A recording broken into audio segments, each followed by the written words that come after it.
Muy buenas tardes, bienvenidos al curso de Señales y Sistemas del Tecnológico de Costa Rica. Hoy vamos a eh, estudiar en la clase 23 los sistemas LTI con Fourier. Sistemas LTI significa Linear Time Invariant, que son sistemas lineales invariantes en el tiempo. Ya casi definimos todo eso. Vamos a conversar sobre un tipo especial de sistemas. El curso se llama Señales y Sistemas. Hasta el momento hemos tratado mucho con señales y señales de tipo X de T, que pueden ser periódicas, pueden ser no periódicas. Las analizamos con números reales y complejos y pudimos estudiar las series de Fourier, las transformadas de Fourier, etcétera, etcétera. Entonces, todo eso son operaciones con señales, que son elementos de un espacio funcional, que son espacios de funciones, pero todo eso son funciones. Hoy vamos a hablar de sistemas principalmente, y me interesa también cubrir el teorema de muestreo. Voy a iniciar por ahí, teorema de muestreo. Esta clase, como van a ver, es de las más importantes que tiene el curso. Todo lo que hemos desarrollado hasta el momento sirve para cubrir esta materia. Y esta materia se utiliza más adelante en todos los cursos bueno, que lleven más adelante, por ejemplo, los de comunicaciones, o si llevan después un curso más avanzado de convertidores analógicos digitales o procesamiento de señales, etcétera. Todo esto es muy útil. Entonces, vamos a hablar del teorema de muestreo. Vamos a suponer que tenemos una señal x de t. Es una señal, puede ser periódica, puede no ser periódica. Y entonces voy a dibujarla. Voy a poner aquí que puede ser cualquier cosa en realidad. Entonces esta señal va a estar ahí. Voy a poner ahí que es una variación. Le voy a poner nombre a los ejes. Y tendríamos el eje temporal y la parte vertical es la función, ¿verdad? Es y, que sería y de t. O bueno, x de t, así es como lo estamos llamando. La señal, si yo la quiero digitalizar, lo que tengo que hacer es tomar muestras de esa señal. Y entonces, ¿cómo hago eso? Voy a copiar todo el dibujo, porque lo que quiero es, hay que hablar sobre valores eh, o variables discretas y variables continuas. Eso lo vimos al puro principio en la primera clase. Entonces, ahí se me olvidó. Yo esta señal, voy a anotar esto aquí abajo. Eso es una señal continua en el tiempo y continua en y, que es x de t, ¿verdad? El eje horizontal es continuo y el eje vertical es continuo. Pueden tomar cualquier valor.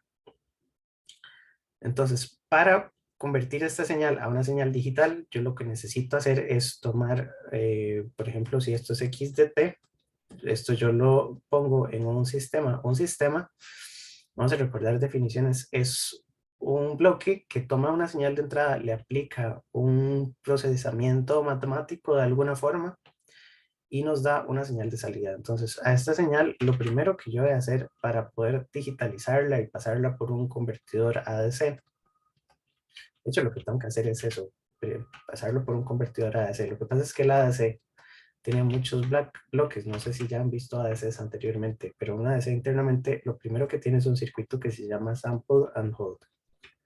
Ya les explico qué hace cada una de estas etapas. Pasa por el ADC y esto me da una señal XDNT.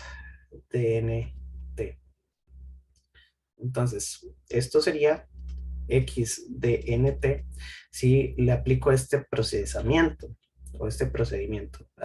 Bueno, en realidad XDNT va a estar aquí en medio. Y lo que va a estar al final es una señal digital, pero ya les explico con más detalle. Ok, entonces, el circuito Sample and Hold es lo siguiente. Se llama muestreo y retención. Lo que yo voy a hacer es que voy a tomar esta señal y la voy a multiplicar por una señal que está compuesta por un tren de pulsos. Entonces voy a tomar una señal como esta.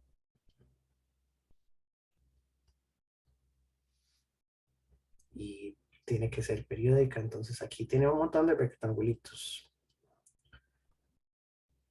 Y a esta señal yo la voy a multiplicar por mi señal original. De manera que lo que me queda es una multiplicación. Esta de aquí se llama la función puente, puente de tiempo. Entonces, puente esto es la función puente.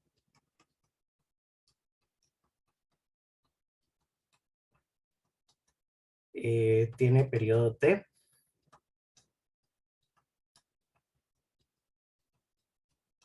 Le vamos a llamar ts de sampling. Sampling es muestreo. Tiene frecuencia.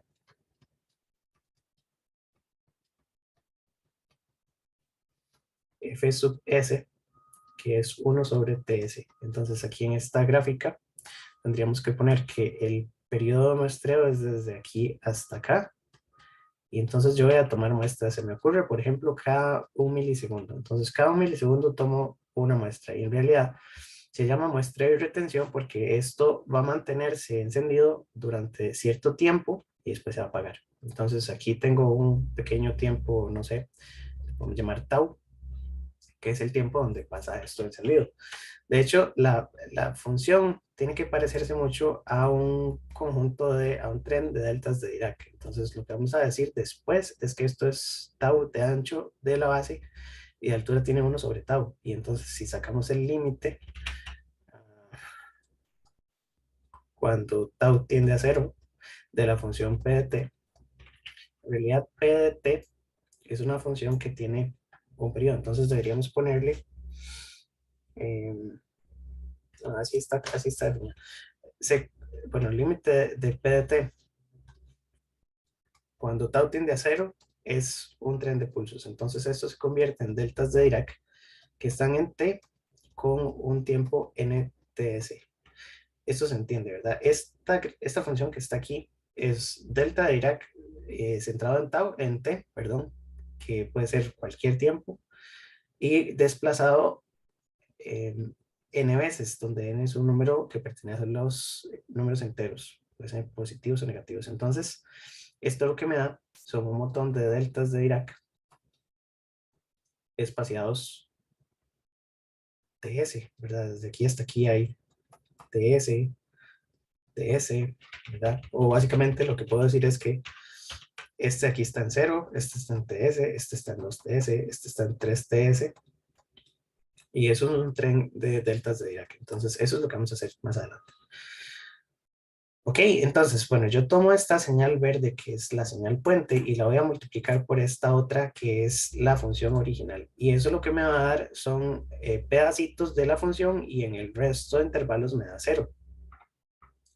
Entonces, lo que voy a hacer aquí es precisamente esa multiplicación. Entonces, la señal de salida que está aquí, esto es antes de la ADC porque ya les quería explicar esa parte. Esta señal aquí intermedia está definida, si hacemos este límite, ¿verdad? Sería solo un puntito, porque cuando multiplicamos una señal por un delta, lo que nos queda es la señal evaluada en ese delta. Esa es la propiedad de muestreo del delta de Dirac, que la habíamos estudiado antes. Entonces me queda solo el pedacito donde está la función, ¿verdad? Y entonces me quedarían puntitos. Esos puntitos son discretos en el horizontal, porque estamos definiéndolos para cierto n. Entonces, para la muestra 0, la muestra 1, la muestra 2, la muestra 3, tenemos el número de muestra, pero en el eje vertical la variable sigue siendo continua. Entonces, esta de aquí tiene, eh,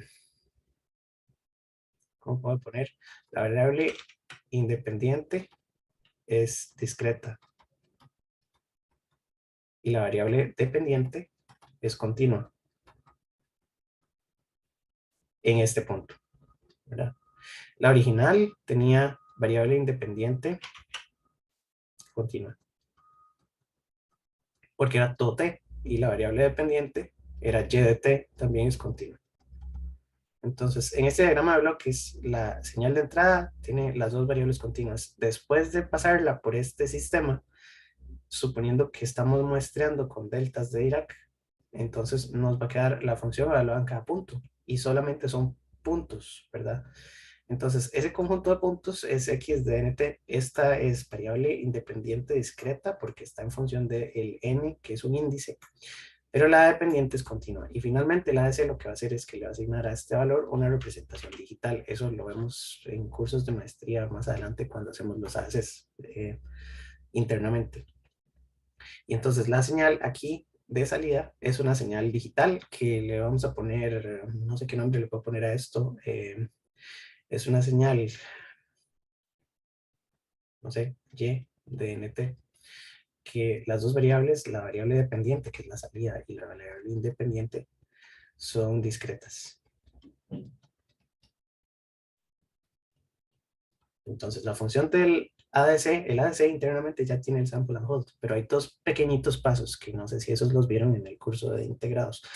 La primera parte es sostener la señal durante cierto tiempo y la segunda parte es que el ADC entre a funcionar y le asigne un valor digital a ese punto que está ahí en sostenido. Y eso nos da entonces una variable de salida que es discreta en sus dos dimensiones. Entonces, aquí lo que vamos a hacer es que vamos a trabajar en este rango, porque lo que estamos haciendo es multiplicando PDT por una señal y lo que queda vertical sigue siendo una función con valores analógicos. Entonces, para hacer eso, lo que vamos a hacer es lo siguiente. La señal de salida la vamos a llamar X muestreada de tiempo. Y entonces vamos a tomar al X de T original y lo vamos a multiplicar por la señal P de T, que fue lo que dijimos que íbamos a hacer aquí. Entonces, muestrear la señal X de T es multiplicarla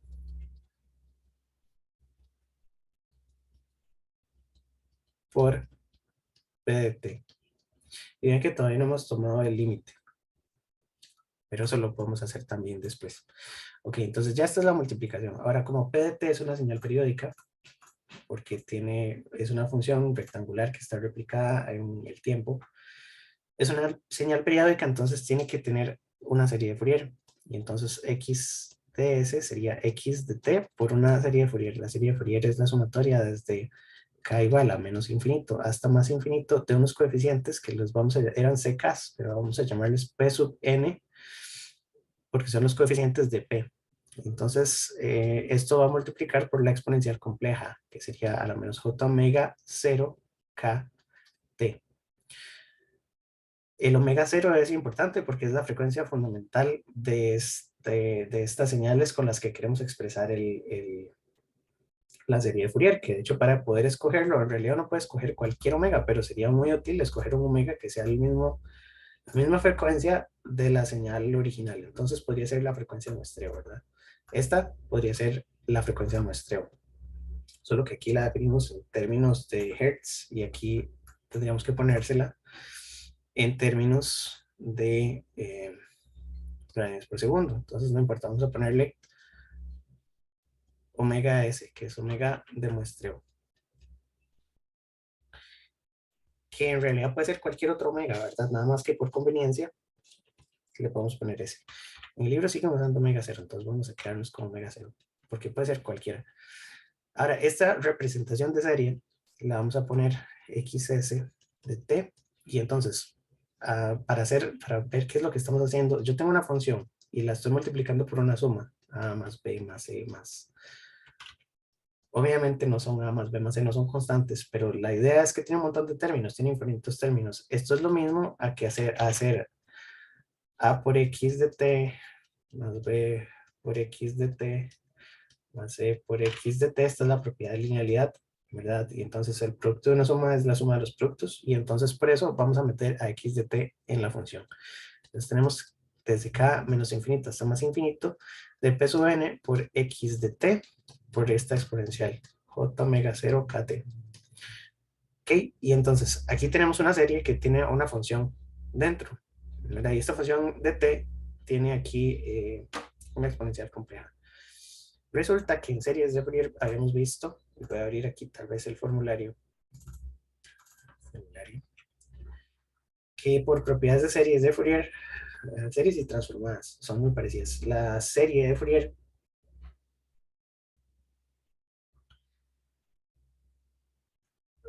hay una propiedad que se llama desplazamiento temporal y otra que es desplazamiento en frecuencia. Entonces, lo que vamos a hacer es que esta exponencial multiplicada a la función, un segundo para ver en dónde es que la tengo, la que necesito es la de desplazamiento en frecuencia. Porque esta es de la serie de Fourier. Estas aplican hacia la derecha y hacia la izquierda también. Cuando vimos la serie, la transformada,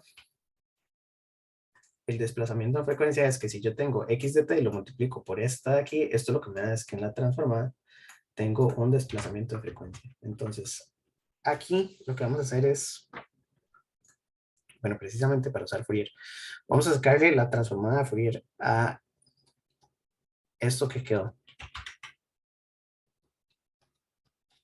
Y ya les explico gráficamente el significado de todo esto. Sería la transformada de Fourier de toda esta función. Entonces voy a ponerle aquí Fourier de todo esto.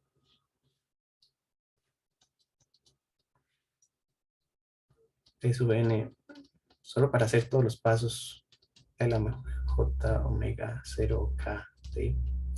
Y entonces aquí es donde podemos ver que la señal sin transformar es la que tiene este j omega. Entonces eso es un desplazamiento en frecuencia. Quiere decir que esto me va a quedar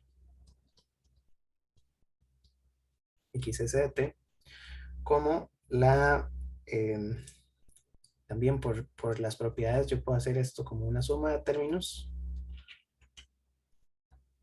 hasta más infinito, y lo que voy a sacar es los coeficientes P sub n, y esto lo voy a multiplicar por la transformada de Fourier de esto que queda aquí adentro, x de t e a la menos j omega 0 kt. Entonces al final de cuentas esto es,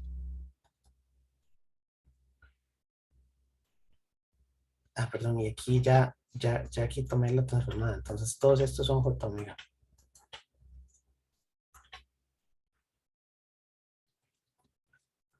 Hacer el cambito. J omega, J omega, J omega. En las clases anteriores les dije que la variable podía ser omega, pero siempre se le pone el J omega para decir que es frecuencia compleja y relacionarlo con la transformada de Fourier.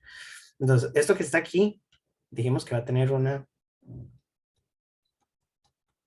y en realidad aquí estoy usando K cuando le puse a los coeficientes N. Entonces, nada más para ser consistentes con todo, voy a usar una sola variable. Entonces, en lugar de K, voy a poner N aquí adentro.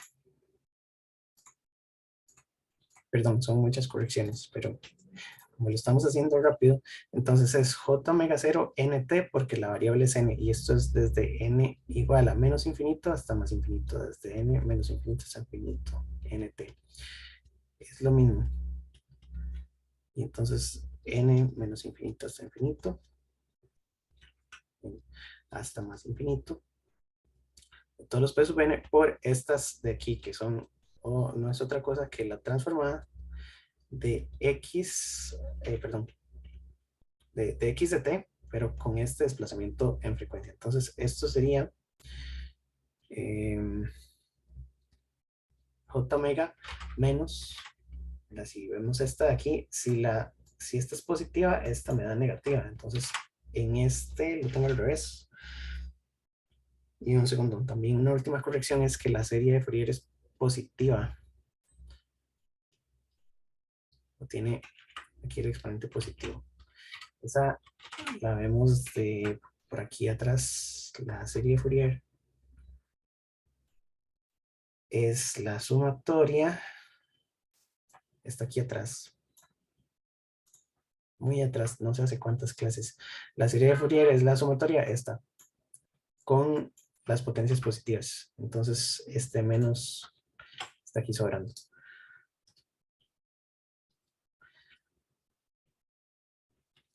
Ok, entonces este sería j omega. Y entonces cuando la potencia es positiva, según la propiedad de desplazamiento en frecuencia, cuando la potencia es positiva, resto. La potencia es positiva y aquí me queda j omega 0, n.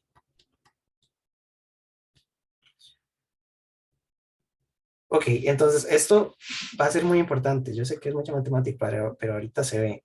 La cuestión es que esta ecuación de aquí yo la puedo calcular.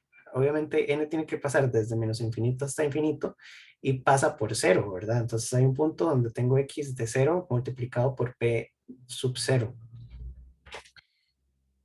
Y entonces me queda, en el libro está escrita como x, o vamos a poner p sub cero x de j omega, que es la transformada con n igual a cero, más una sumatoria desde n menos infinito hasta más infinito sin pasar por el cero. Entonces aquí tienen n distinto de cero. De todos los p sub n multiplicado por esta x j omega menos j omega sub 0 n, donde omega sub 0 era la frecuencia de muestreo. Eso es muy importante porque gráficamente lo que está sucediendo aquí es esto. Yo tenía una señal, voy a hacer esto así ancho, y voy a graficarle el espectro en frecuencia. De hecho, hay representaciones, ya habíamos hablado de densidad espectral de potencia. Esto puede ser Power Spectral Density o densidad espectral de potencia, que no es otra cosa que la magnitud de x de j omega al cuadrado.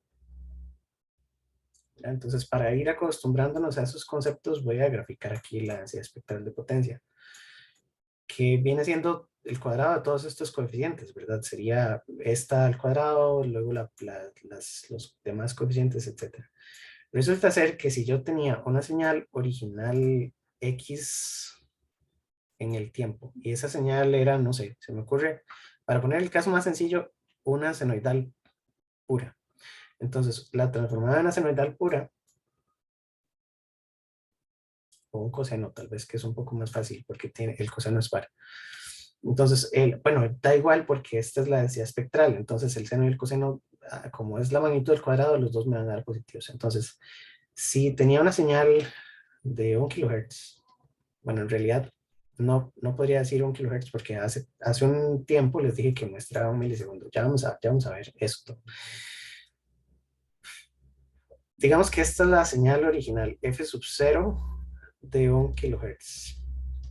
Por eso es que no quería poner el 0 aquí en esta ecuación, porque esta es la de muestreo en realidad. Entonces, f sub 0 es de 1 kHz y obviamente me queda aquí f sub 0 negativo de menos 1 kHz porque el espectro de Fourier de un seno o de un coseno elevado al cuadrado es simétrico, ¿verdad? Eran, uno era par, el otro era impar, pero al graficar la densidad espectral de potencia, que es lo que miden muchos de los equipos, nos quedan estos espectros. Ahora, resulta que dependiendo de la frecuencia que yo uso para muestrear, aquí tengo que desplazar esto n veces, ¿verdad? Lo que me va a quedar es el espectro original centrado en lo que tenía. Entonces, digamos, este es el centro de la sonidad. Si tuviera una señal de audio, por ejemplo, la señal de audio abarca 20 kHz, entonces yo diría que, bueno, no lo voy a dibujar a escala, pero tendría contenido espectral en todo este rango y aquí está 20 kHz. Y para atrás también porque el espectro, el espectro, la densidad espectral de potencia, ese sí debería ser par porque es una función al cuadrado. Entonces todo lo que pasa de la derecha pasa a la izquierda. Generalmente. Por eso es que en los equipos uno también puede descartar la mitad del espectro, porque uno sabe que es simétrico siempre que grafica esta densidad espectral de potencia. Entonces, digamos que yo tenía contenido espectral ahí en cierto ancho de banda. Esto es lo que se conoce como B, que es el ancho de banda en Hertz. Ahora, cuando yo hice esto, ¿verdad? Me queda la señal original centrada en cero, pero me quedan un montón de copias. Y esto entonces mejor lo paso para, aquí ya no tengo papel, entonces voy a pasarme para acá.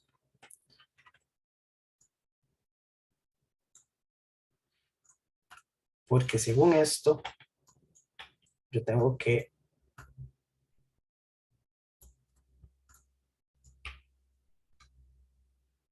vamos a ver si lo puedo extender así.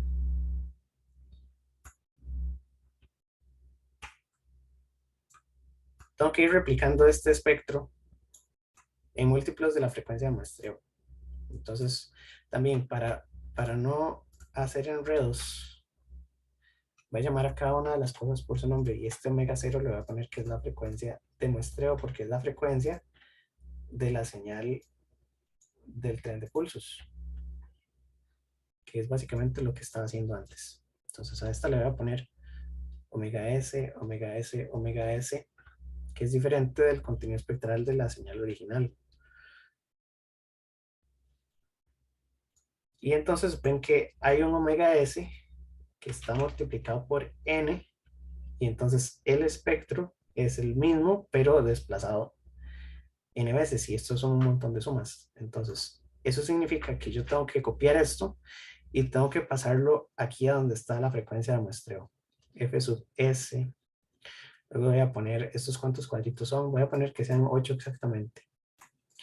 Y voy a poner otros 8 cuadritos, y aquí tengo 2 veces la frecuencia de muestreo. Luego el que sigue, ¿verdad? Aquí para atrás también tendría menos 2 veces la frecuencia de muestreo. Luego tendría menos 3 veces la frecuencia de muestreo, ¿verdad? Así está bien. Y este aquí sería el eje de frecuencias, que para efectos prácticos la frecuencia es omega entre 2pi. Ok, entonces yo lo que tengo que hacer es tomar esta señal, que si era una senoidal pura, dijimos que era solo este f sub 0, pero si era una onda que era, por ejemplo, audio, tenía un ancho de banda b. Entonces la voy a copiar y me la voy a llevar y la voy a poner entonces en múltiplos de la frecuencia de muestreo. Una vez, 2 veces. El problema es que aquí se me está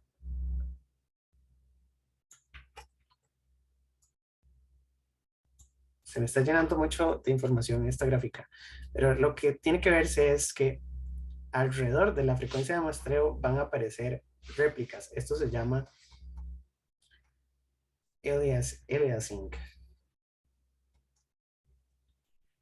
Y entonces hay filtros de anti-aliasing, que son filtros que tratan de eliminar réplicas para evitar problemas con las señales. La cuestión es que, bueno, solo por muestrearla, esto pasó cuando muestré la señal.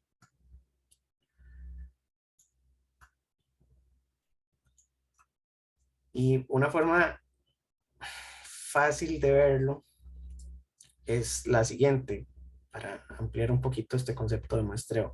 Yo tenía una señal en el tiempo,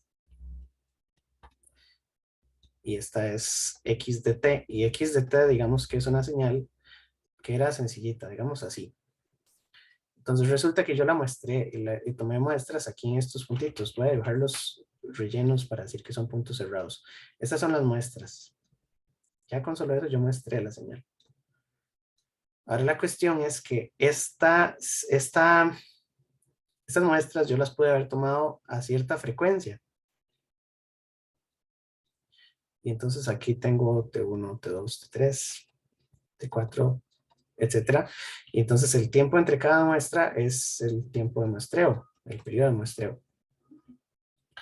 Resulta que si yo quiero reconstruir esta señal y yo solo tengo los puntos, un sistema digital tiene que tener suficientes puntos para poder hacer la reconstrucción. Voy a borrar este azul.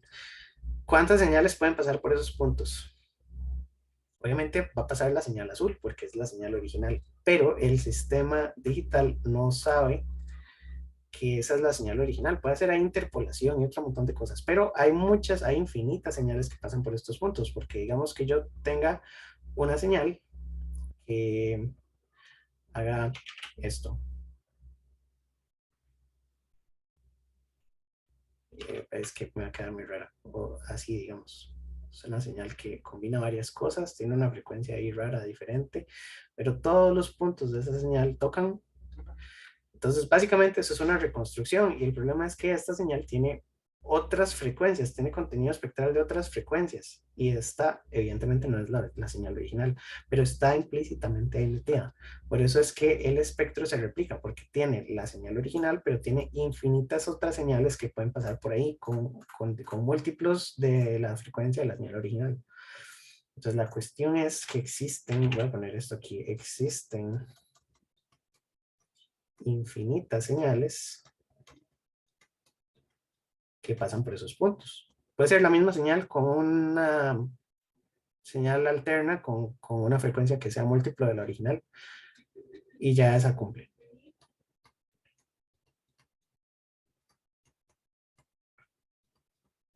Entonces, ¿qué problema? Porque si el problema es que hay infinitas soluciones para esto, ¿cómo voy a reconstruir la original? Entonces, la cuestión es que las señales para poder reconstruir la original, una de las soluciones más viables es aplicar un filtro. Y el filtro que tenemos que aplicar es un filtro paso bajo. Y entonces, el filtro se llama filtro de reconstrucción. Y lo vamos a poner aquí, digamos. Y este filtro de reconstrucción, esto que está aquí abajo, es el concepto de se dice aliasing. Me cuesta mucho pronunciarlo. Aliasing, que bueno, en español no sé cómo se dice. Y cada una de estas son los alias o los alias de la función. Quiere decir que hay infinitas réplicas, ¿verdad? Y están en múltiplos. Si tenía una senoidal pura a 1 kHz y yo estoy muestreando, vamos a ver, con 2, 3, 4, 5, 6, 1, 2, 3, 4, 5, 6, 7, con 8 kHz. Digamos que aquí la frecuencia de muestreo es 8 kHz. Y la frecuencia original es de 1 kHz. El problema es que a mí me quedó una señal y por todos esos puntos van a pasar las señales de 1 kHz, de 7 kHz, la de 9 kHz, la de 11 kHz, perdón, la de 12 Fs menos F0. Así es como lo parametrizamos, ¿verdad? La señal original es esta, de 1 kHz. Pero voy a obtener copias o señales que pasan por ahí que son múltiplos. Entonces va a pasar esta que está centrada en 8, pero 8 menos 1. Entonces esta es 7 kHz. Y esta es de 9 kHz. Estas dos señales pasan por todos los puntos y se podrían revolver, ¿verdad? Esta otra sería entonces de 16, esta es de 15 y esta es de 17 kHz. Todas esas son los alias o las réplicas. ¿Verdad? Esto es como una replicación. Entonces siguen el problema. Entonces, para poder eliminar todas las réplicas, yo uso un filtro de reconstrucción. Ese filtro de reconstrucción, en este ejemplo particular, lo estoy poniendo una frecuencia Fs medios. ¿Por qué Fs medios? Porque este me borra todo lo que esté fuera de este filtro. El filtro tiene que ser simétrico para el lado de atrás también, ¿verdad? Entonces aquí, ese sería el filtro ideal que yo necesito. Ahora, resulta que una cuadrada, habíamos dicho en el espectro de frecuencia, era una función SA en el tiempo y hay muy pocos circuitos que pueden aproximar una función SA. De hecho, es un problema muy grande de diseño. No hay filtros ideales así cuadrados. Porque es muy difícil en el tiempo un sistema que su respuesta en el tiempo sea la función SA. Ok, entonces digamos que tenemos un filtro ideal, se lo pasamos y eliminamos todas estas réplicas, pero hay una condición y la condición se llama el teorema de muestreo. La condición es que la frecuencia de muestreo, esta Fs, tiene que ser por lo menos 2 veces la frecuencia de la señal original o del contenido espectral de la señal original. Vamos a ver. ¿Qué pasa si la señal original tiene un ancho de banda? Digamos aquí, lo máximo de ancho de banda que puede tener la señal original es de 4 kHz, según este ejemplo. Porque si yo tengo una señal que el ancho de banda original es un poco más ancho, los espectros empiezan a cruzar. Y entonces, si yo tuviera ese problema, si yo tengo una señal que tiene un ancho de banda más grande, este se cruza con este y yo aplico este filtro de reconstrucción y tengo señales aquí revueltas. Entonces aquí se revolvió la señal original con su réplica y yo no puedo reconstruir de ninguna manera la señal que tenía originalmente. ¿Sí ven el problema? Entonces, si la señal original tiene contenido espectral por debajo de Fs medios, es reconstruible como un filtro. Y el filtro es un filtro básico. No, en realidad no es tan básico porque dijimos que es cuadrado. Ahora hay muchos tipos de filtros. Hay filtros que aproximan esto con funciones, ¿verdad? Y entonces los de Bessel, los de Chebyshev, todos esos van a tener diferentes respuestas y entonces hay que hacer ahí ajustes, pero ya eso es tema de otros cursos. La cuestión es que filtrando, yo puedo filtrar y recuperar la señal original si se cumple que el espectro de la señal original tiene que ser menor que la mitad de la frecuencia de muestreo. Es decir, vamos a ponerlo matemáticamente, que la frecuencia de muestreo, y lo voy a poner en negro, la frecuencia de muestreo tiene que ser mayor que 2 veces el ancho de banda de la señal original. ¿Se entendió? Porque si eso no pasa, los espectros se revuelven y no los puedo reconstruir con el filtro. Ese es básicamente el teorema de muestreo, y la ecuación es esta que está aquí. Ahora, esto lo sacamos con el tren periódico, pero si lo hacemos con deltas, después pasamos a que lo que tenemos son puntos. Es básicamente lo mismo, pero bueno, esta es la explicación del teorema de muestreo. Entonces es importantísimo. Y siempre que muestreamos tenemos infinitas soluciones. Ese es inevitable. Las réplicas, estos alias no se pueden evitar. No hay forma. Entonces esto se va a replicar aquí indefinidamente. Vamos a tener infinitas copias porque hay infinitas soluciones que pasan por los puntos. Y la forma de recuperar la señal original, si yo tengo un conjunto de puntos discretos, les paso un filtro y el filtro me suaviza la onda. Y entonces me devuelve la señal en azulito, ¿verdad? Y eso me elimina todo el contenido espectral de frecuencias más altas, porque vean que esta verde que dibujé tiene una frecuencia más alta que la frecuencia original, ¿verdad? Tiene por lo menos el doble, pero digamos que esta es una de las soluciones. Yo podría haber dibujado una que dé aquí, no sé, 5 vueltas y pase, y 5 vueltas y toque este punto, 5 vueltas y toque, 5 vueltas y toque. Entonces esa tendría 5 veces, y esa la filtro con el filtro de reconstrucción. Listo, entonces ese es el teorema de muestreo. Vamos a pasar ahora a otros temas y vamos a definir qué son sistemas lineales e invariantes en el tiempo. Entonces dijimos, eh, sistemas LTI, que son Linear Time Invariant Systems.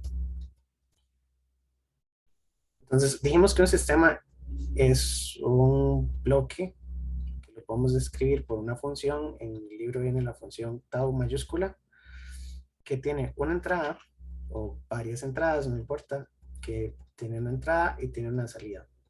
YT.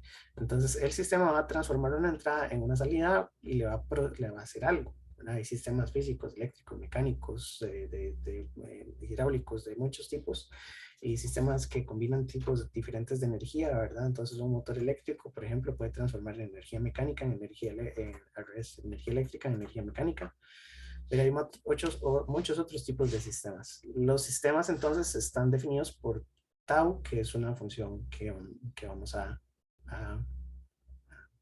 conocer matemáticamente, ¿verdad? Ahora, los sistemas son lineales si se cumplen las dos condiciones de linealidad que teníamos en realidad para todo el resto del curso. Dijimos que algo es lineal si cumple con dos propiedades. Entonces, un sistema lineal cumple con las operaciones de suma y producto escalar.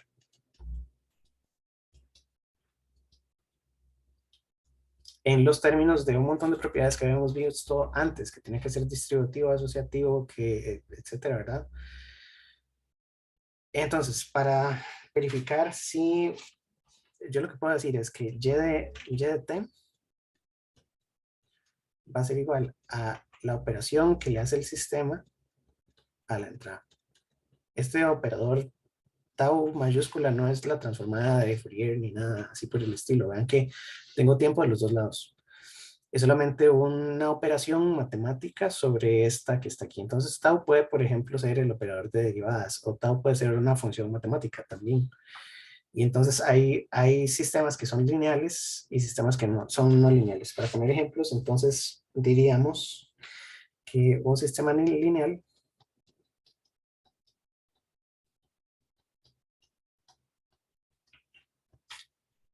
debe cumplir, bueno, ya lo habíamos puesto aquí, debe cumplir con la suma de producto escalar en el sentido de que yo puedo tener que alfa 1 y1 de t más alfa 2 y2 de t tiene que ser igual a la operación del sistema sobre sus entradas. Ya voy a esto.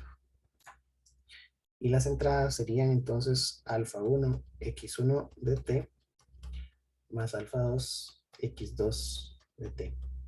Obviamente podemos tener múltiples salidas, múltiples entradas y esto puede tener un montón de partes más, pero la síntesis está aquí. El producto escalar de sus entradas y la suma escalar, la suma de sus entradas, al aplicarles este sistema, tiene que darme en un producto escalar de las salidas.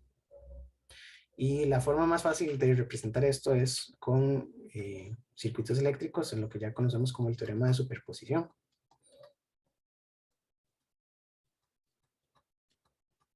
Superposición de fuentes. Entonces, ¿se acuerdan que yo tenía, por ejemplo, para hacer el caso más sencillo, dos resistencias? Y yo quiero saber cuánto es aquí la señal VO de T. Y yo aquí en la entrada tengo varias cosas. Puedo tener una fuente de CD que se llame VCD. Puedo tener una fuente alterna que se llame VAC. Y digamos que así. Entonces, la señal de salida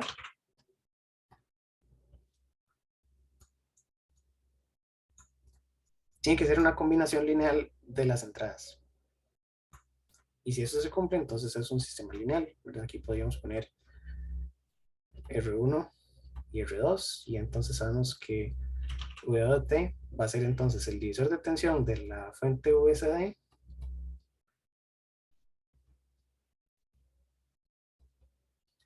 más el divisor de tensión de la fuente VAC, que es en función del tiempo. Aquí estoy revolviendo CD y CA, ¿verdad? Que es AC. También por el divisor de tensión. Y básicamente lo que quiero decir es que el divisor de tensión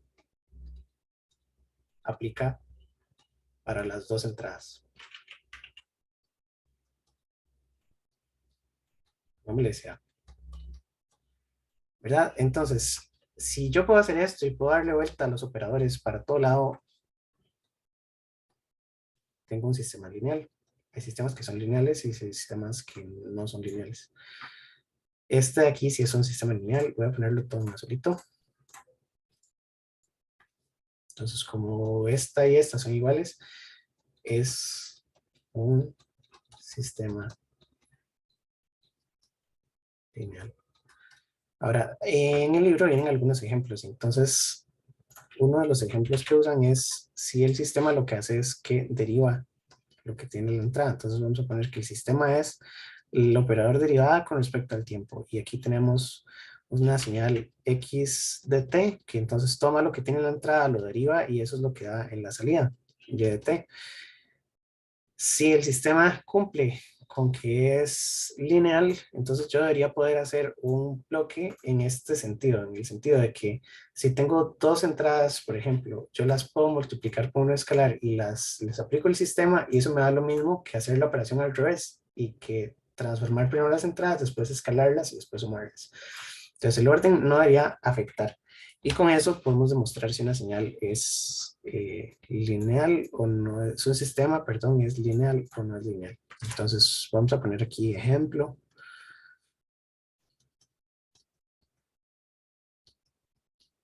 Este es el ejemplo 3.18.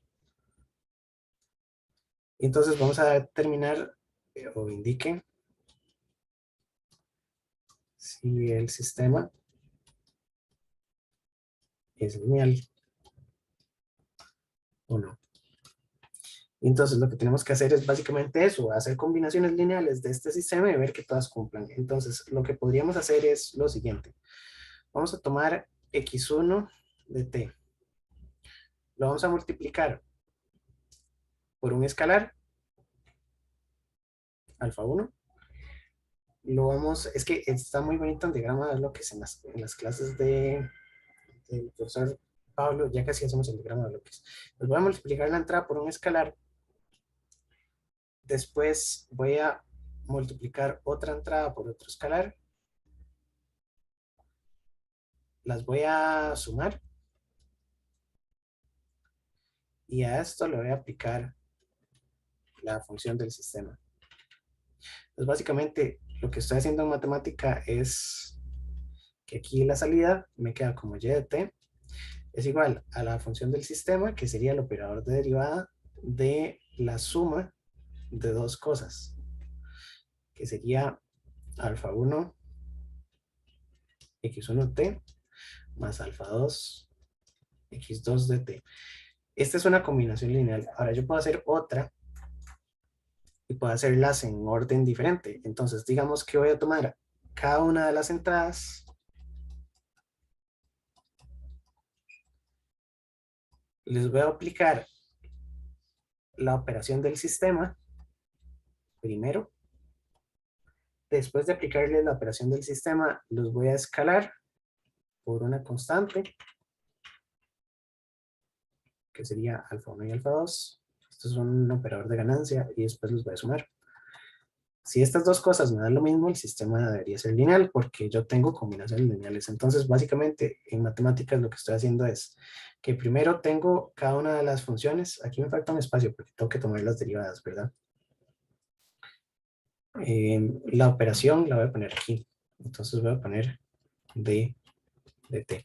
Y entonces, esto sería a que tomo una función, le aplico primero la derivada en el camino de arriba, luego la escalo por alfa 1 y luego la sumo con lo mismo, la derivada del segundo por alfa 2. Entonces, si estas dos, la de arriba y la de abajo, son iguales, el sistema es lineal porque ya hice dos combinaciones lineales diferentes y funciona, ¿verdad? Entonces, yo sé que derivar todo esto, el operador de derivada es distributivo, ¿verdad? Entonces, puedo derivar la primera, derivar la segunda, la constante sale y me queda la derivada de lo de adentro. Y entonces, esta y esta son exactamente iguales. De hecho, lo otro que viene en el libro es que técnicamente yo puedo agarrar estas, las resto. Entonces voy a poner una suma que tenga aquí más y menos. Y si la resta me da 0, podemos poner la función error de t. Si la función de error de t es igual a 0, el sistema es lineal. Porque no importa las combinaciones lineales que yo haga, las dos son iguales. Entonces, para hacer otro ejemplo, si x de t lo meto a un sistema y el sistema ahora tiene, para no hacer muchos, uno que sea no lineal, x de t más 1. Esa sería la función, ¿verdad? De hecho, aquí lo que tendríamos que ponerle al sistema es que es d de t de su entrada. Esa es la operación matemática que está haciendo el bloque.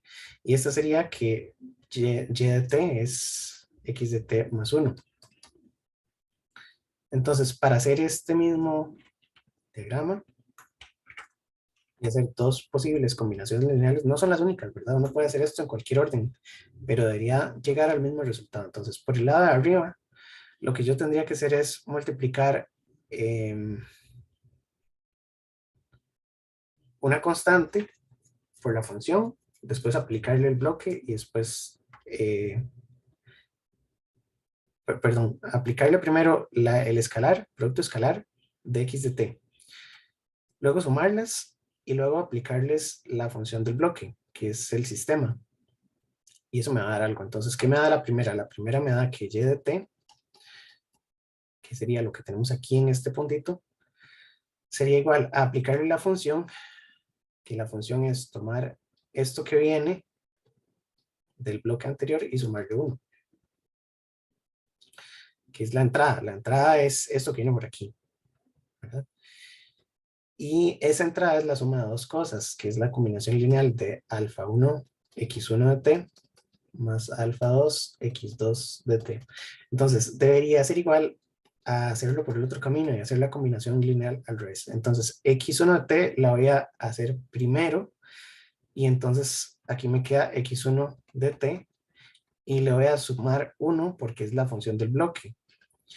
A esto lo voy a escalar por alfa 1.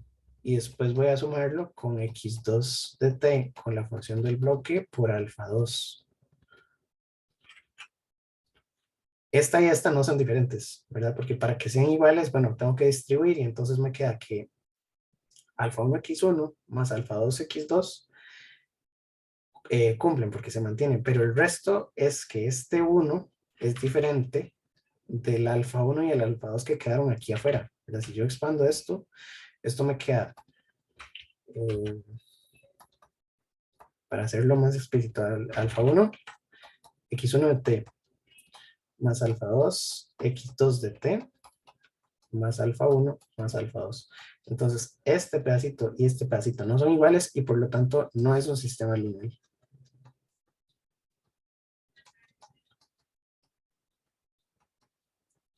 Porque no puedo hacer combinaciones lineales en cualquier orden. Las combinaciones tienen que ser en cualquier orden.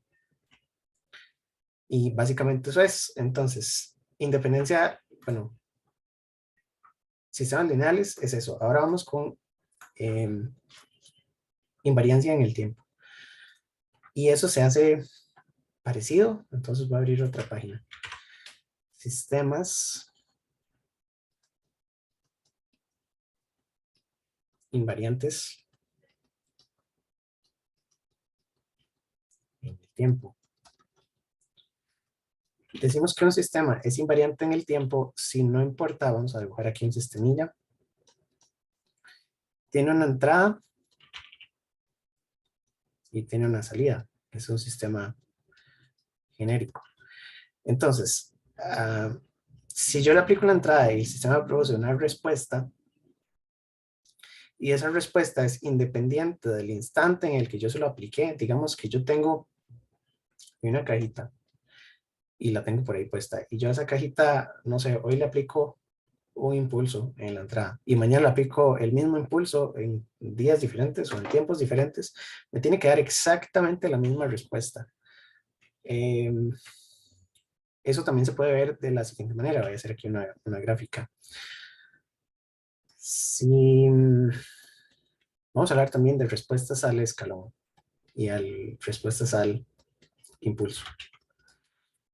Este es el eje temporal y esta es y de t. Bueno, y de t o x de t. Vamos a hacer las dos. Entonces, si yo al sistema le aplico un impulso en 0, en la entrada esto es x de t. El sistema me va a producir una respuesta a este impulso. De hecho, debería hacer dos gráficas. Vamos a ver cómo las puedo acomodar. Aquí va a ser la otra. Una para las entradas y una para las salidas. Entonces, la salida de este sistema también tiene que ver con causalidad, pero eso lo vemos en un ratito. La salida, si yo le aplico un impulso en la entrada, este sistema me puede producir una oscilación, digamos, y se apaga. Y aquí tenemos respuestas amortiguadas, sobre amortiguadas, críticamente amortiguadas, es un trabalenguas. Pero bueno, eso también depende del tipo de sistema que estemos hablando. Entonces, el sistema me produce una salida. Ahora, si yo le aplico este impulso en un tiempo diferente, no importa, puede ser antes o puede ser después, digamos que lo aplicamos aquí antes. Entonces, esto es x de t más cuánto, más digamos que cada cuadrito es 1, entonces 1, 2, 3, 4, 5, 6, y esto es menos 6, entonces t más 6, porque si yo evalúo el menos 6, me queda menos 6 más 6, y eso me da x de 0, que era la función original que estaba centrada en 0, ¿verdad? Entonces, podríamos poner aquí menos 4, menos 2, 0, 2, 4, 6. Entonces, la respuesta tiene que ser exactamente la misma, solo que corrida.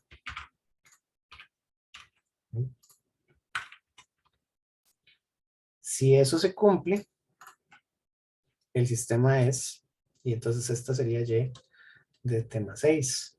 Si eso se cumple, el sistema es invariante en el tiempo. Hay sistemas que no son invariantes en el tiempo. Entonces, un ejemplo de sistema que no sea invariante en el tiempo puede ser una función senoidal o cosenoidal, porque depende del instante en el tiempo en el que yo empecé a aplicar la respuesta, ¿verdad? Entonces, un ejemplo de sistema no, se dice así, no invariante, o variante en el tiempo, ¿verdad?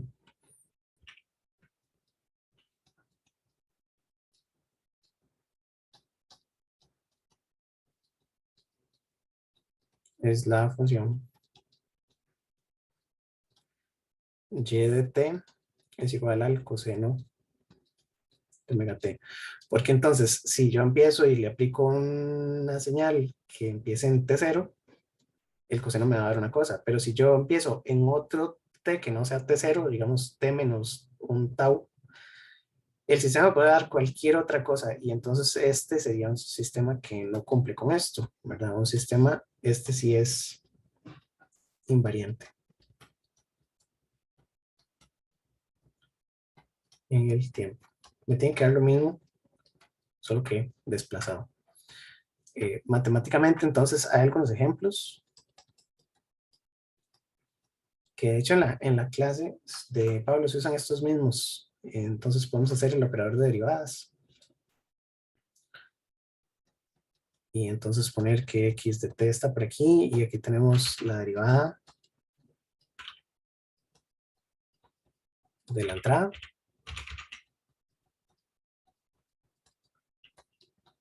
Y esto es y de t. Entonces lo que sucede es que si estamos en cero, ¿verdad? Podríamos decir que y de t es igual a x, o a diferenciar x de t. Y si yo tengo el sistema desplazado, debería ser igual a d de t de x de t más 1. Si eso se cumple, el sistema es invariante en el tiempo. Entonces la demostración estaba por aquí. Bueno, creo que eso es lo único que dice. Pero se podría explicar un poco mejor con una función cualquiera, ¿verdad? Si yo tengo, igual, digamos que x de t sea un coseno, la cuestión es, no, el coseno no sirve porque, no, sí, sí sirve para este caso, porque estamos hablando de que el sistema solo deriva de lo que tiene la entrada. Entonces, si yo aplico cualquier entrada aquí, no importa que la entrada sea el coseno, el problema con el coseno es que el coseno no puede ser la función del sistema. Pero si el coseno lo ponemos aquí afuera y el sistema solo hace derivadas, el sistema es lineal. ¿Se entiende esa diferencia, verdad? Si ahorita hago el coseno más abajo. De hecho, debería tomarlo como ejemplo porque es un buen ejemplo. Entonces, si yo aplico la función coseno y entonces la grafico,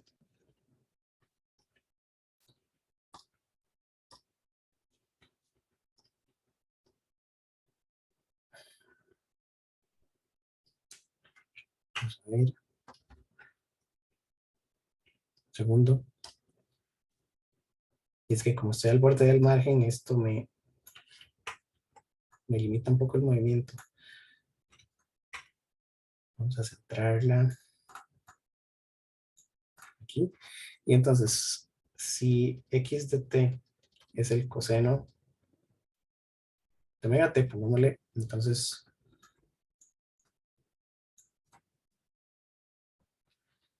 yo tengo el coseno dibujado más o menos así. Obviamente no es exacto, pero esa es la idea. Y entonces aquí tengo en el eje temporal que el coseno pasa por diferentes puntos, ¿verdad? Obviamente tendría que ponerlo, pues le podríamos poner el coseno de omega solamente. Y entonces ya podemos escribir pi, 2pi, 3pi, etcétera. Pero estamos hablando de sistemas en el tiempo, entonces mejor los ponemos así. La derivada del coseno es el menos seno, ¿verdad? La derivada del seno es el coseno, la derivada del coseno es el menos seno. Entonces el seno me va a quedar así hacia abajo.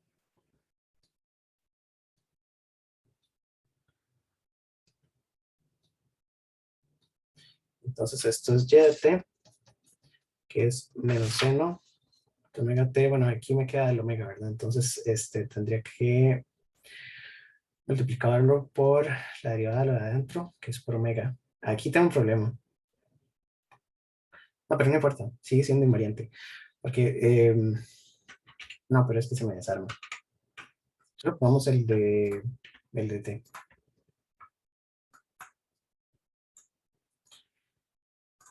Y entonces la cuestión sería que si yo tomo esta entrada, el sistema me va a dar esta salida.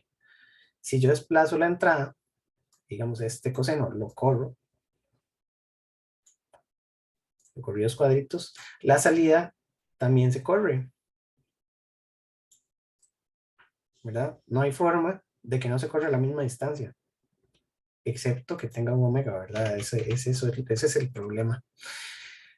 Porque el omega me queda aquí con el operador de derivadas. Pero digamos que es esta función así sencilla para que sí cumpla. Y entonces este coseno, si yo lo desplazo horizontalmente, este se desplaza horizontalmente a la misma cantidad.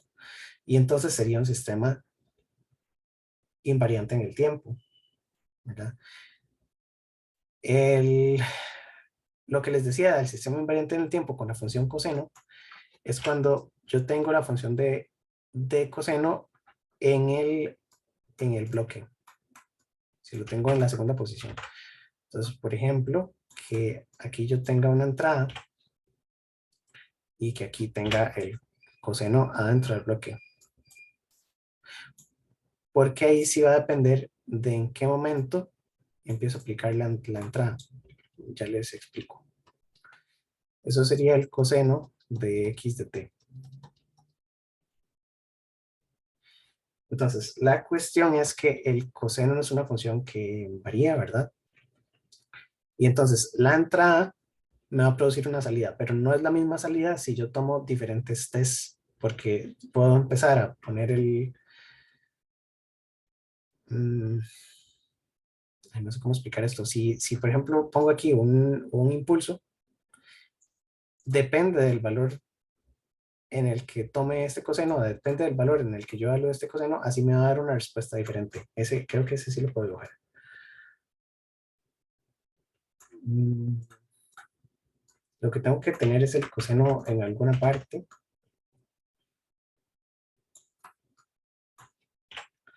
Este es el coseno de una entrada, ¿verdad? Si la entrada es un impulso, entonces yo podría aplicar la entrada precisamente aquí, en ese tiempo. Y entonces la salida del sistema me va a dar cero, porque estoy evaluando el coseno aquí. Pero si yo pongo ese punto en otras posiciones, digamos que lo pongo aquí, entonces la respuesta del sistema me va a dar otra cosa, ¿verdad? Y si le pongo funciones en la entrada, el problema es que la respuesta del sistema tiene que ver vamos a verlo en un ratito, pero tiene que ver con la entrada y con la función del sistema. Pues depende en dónde esté la posición. Aquí es que le puse una función muy rara a la entrada. Y entonces, como el operador era solo derivadas, se cumple que la derivada en todo punto es la misma, ¿verdad? Entonces yo tomo la función y la evalúo en cualquier punto y me da la misma, no importa si yo desplazo esto hacia la izquierda o hacia la derecha. En este caso, el coseno es la función que está transformando, ¿verdad? El coseno es la función del bloque. Y entonces no da lo mismo evaluar esta función en diferentes puntos. No sé, esta me cuesta explicarlo. Pero creo que es la idea. El sistema invariante en el tiempo, para hacer el resumen, es aquel en el que yo puedo aplicarle una entrada en cualquier momento y la salida me da exactamente lo mismo al aplicársela en ese momento. Voy a ahorrar esta porque creo que queda un poco gruesa. Ok, entonces, si el sistema cumple con las dos propiedades, una es que sea un sistema lineal y la otra es que sea invariante en el tiempo, que lo que necesitamos es que no importa en qué momento se aplique la entrada, el sistema me da exactamente la misma solución. Yo creo que eso sí se entiende. Eso es un sistema LTI. Y los sistemas LTI tienen una característica importante y es que un sistema LTI cumple con las dos propiedades anteriores.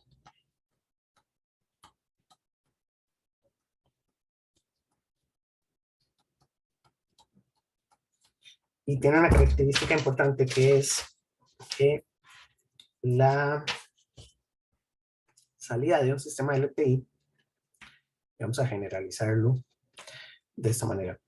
La función de un sistema LTI la vamos a llamar H0 de t. La salida es y de t y la entrada es x de t. Si el sistema es lineal y además es invariante en el tiempo, yo puedo decir con toda seguridad que y de t va a ser igual a x de t convolución H0 de t. Donde H0 de t es la respuesta al impulso. Esto es importantísimo y ya lo vamos a mostrar. La cuestión es que en un sistema de LTI esto se cumple y la derivación viene de también combinaciones. Vamos a ver. Combinaciones de la función del sistema con impulsos. Entonces ya voy a revisarlo. Estoy aquí en la página 179, que esto es de las cosas más importantes que se pueden llevar de este curso. Si tenemos una función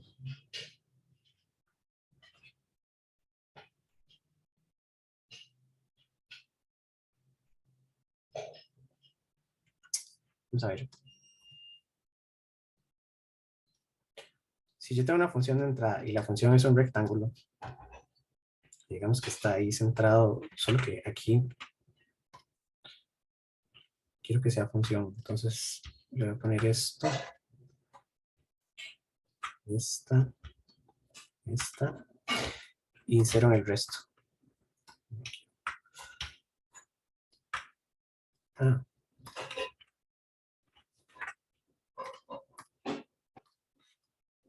Ya se me pegó esto. Vamos a ver qué pasa. Ya le encontré una pulga a Office.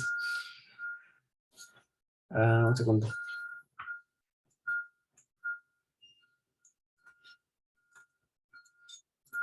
Qué raro. Ay, no sé. Ok. Si tengo una función rectángulo, la función rectángulo habíamos dicho que estaba definida como ancho tau medios, menos tau medios y de altura un monte de tau para que tenga área 1. Esta es R de t. Esa función yo se le voy a aplicar la entrada a un sistema y el sistema va a tener entonces que darme una señal de salida. Entonces esto lo voy a pasar por un sistema que sea LTI.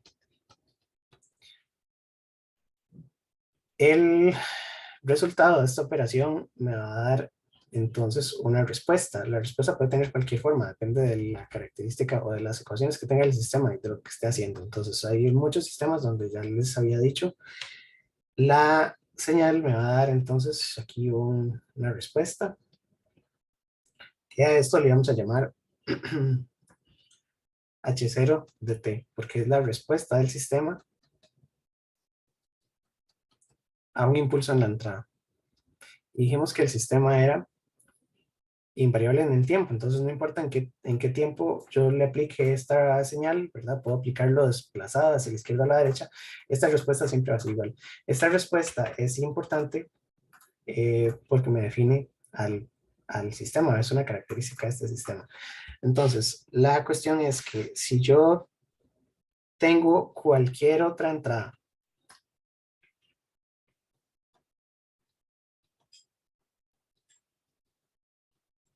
que ya no sea un rectángulo,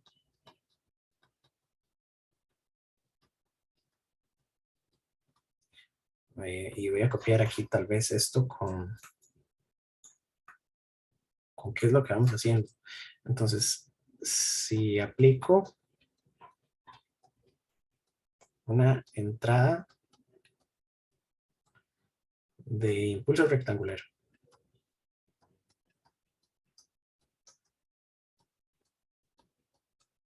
Entonces el sistema me produce esa respuesta. Si le aplico cualquier otra entrada al sistema, entonces voy a dibujar aquí una entrada cualquiera. Digamos una entrada, y puede ser en cualquier tiempo. Entonces digamos que es una señal así. Es que me quedó muy deforme. Voy a decir que es una señal ahí acotada. Ya aquí dejé de aplicar la entrada. Entonces es 0 para acá y 0 para acá, pero no necesariamente tiene que ser acotada, ¿verdad? Entonces, esta señal es x de t. Esa señal yo la podía aproximar con rectángulos, ¿verdad? Entonces, esta señal la voy a aproximar con rectángulos. La altura de estos rectángulos me la da la propiedad de muestreo del delta, que sería el punto donde está la función. Porque al final lo que vamos a hacer es aproximar a los rectángulos con deltas de Dirac. Entonces, se aproxima x de t con rectángulos. ¿Y cómo hago eso? Lo que tengo que hacer matemáticamente es decir que el x de t va a ser entonces una sumatoria desde, vamos a ver qué variables están aquí, n, menos infinito hasta más infinito. Digamos que la señal tenga aquí, que no sea acotada, que sea una señal, puede ser cualquier señal. Y entonces lo que vamos a hacer es calcular coeficientes, y los coeficientes son la altura de esta función, es el x original evaluado en n tau 0. Y lo vamos a multiplicar entonces por una función rectángulo con altura 1. Ya voy a eso. Entonces, esto va a quedar x0, o vamos a ponerle la notación. Este es el rectángulo que tenemos aquí arriba, r de t. Y entonces lo vamos a poner como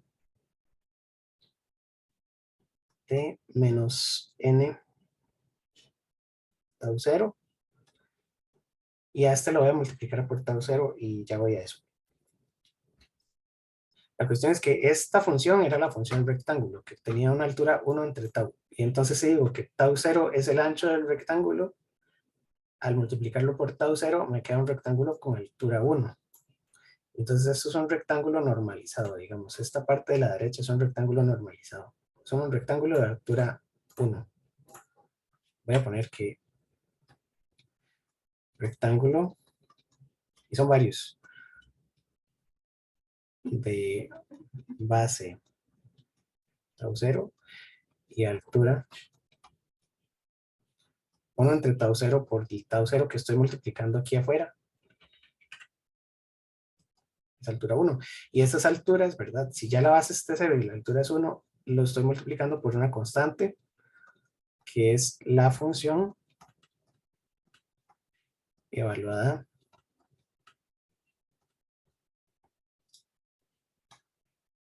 en n tau 0, que tau 0 viene siendo como la parte, el punto en donde lo estoy muestreando, ¿verdad? Estoy haciendo esto a punta de muestras.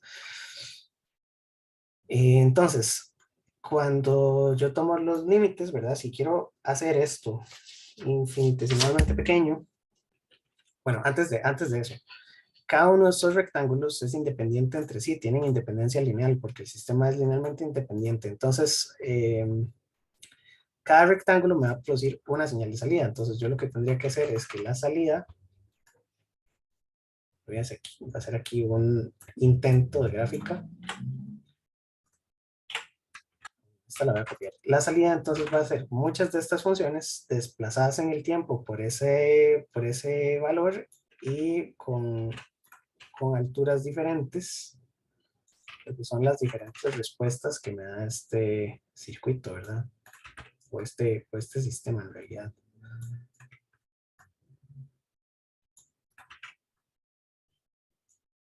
La idea es que cada uno de estos rectángulos me da una de estas y entonces la suma de todo esto sería la respuesta en Y. Voy a poner aquí que YT es la suma de todas las respuestas de todos los rectángulos.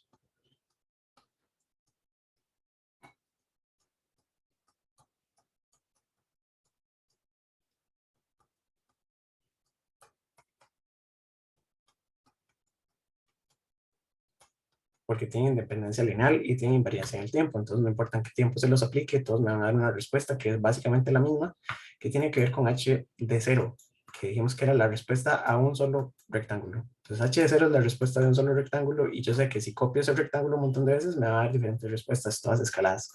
Y están escaladas por este coeficiente. Entonces si yo hago la base infinitesimalmente pequeña, esto se convierte en una integral.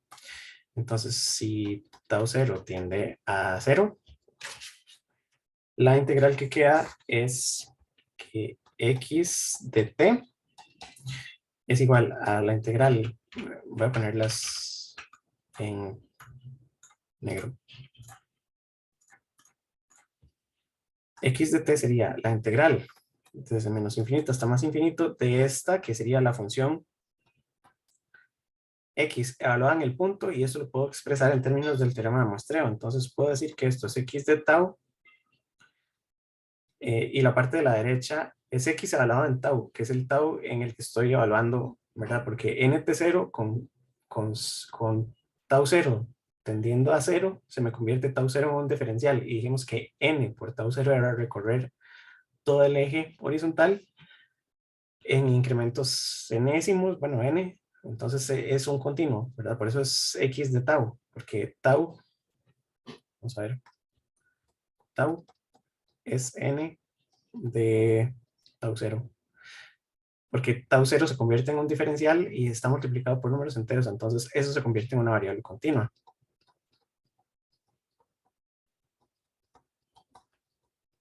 Entonces aquí está x de tau, que es la función evaluada en el punto tau.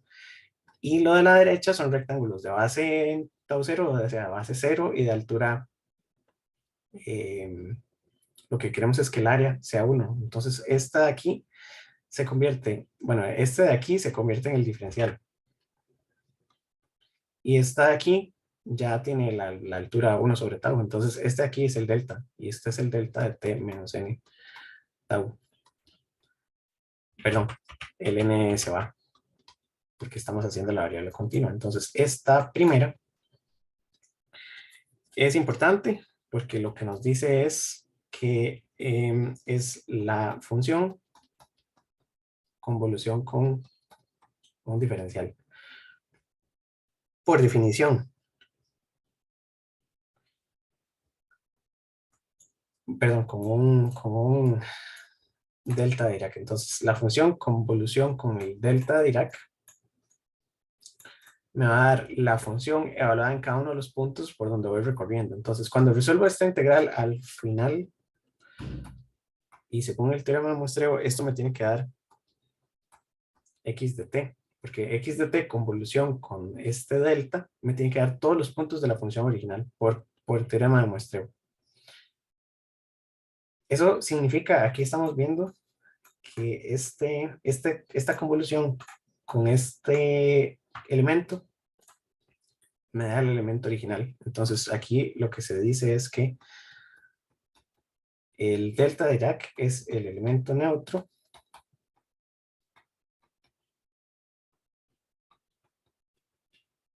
de la convolución. Y entonces esta es la señal de entrada. La señal de salida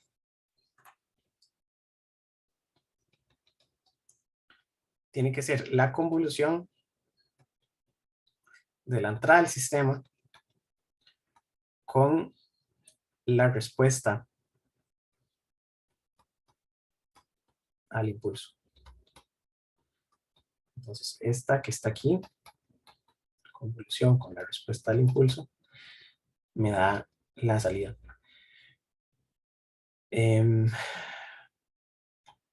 Por esto que está aquí a la derecha, ¿verdad? Y de t tiene que ser la función original, que es la entrada, aplicada a todos estos h. Si este de aquí era un solo h, para construir la respuesta tengo que sumar todas las respuestas al impulso. Y entonces dijimos, aquí en este primer pedacito, yo creo que es la parte importante, si le aplico un solo rectángulo, obtengo esta gráfica. Y si le aplico múltiples rectángulos, lo que tengo que hacer es la convolución de estos rectángulos con una sola respuesta. Y es esto que está aquí es gráficamente lo que me está dando el sistema. Ahora, de la convolución nos falta un pedacito, pero esto que está escrito aquí es muy importante. Por lo que dice es que la respuesta del sistema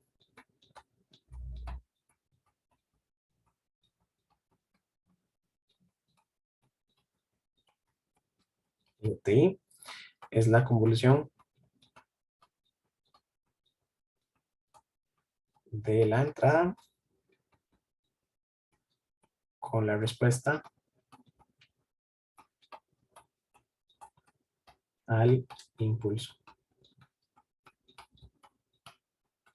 Que HT era la salida del sistema cuando le pusimos el impulso en la entrada. Ya voy a ampliar sobre esto.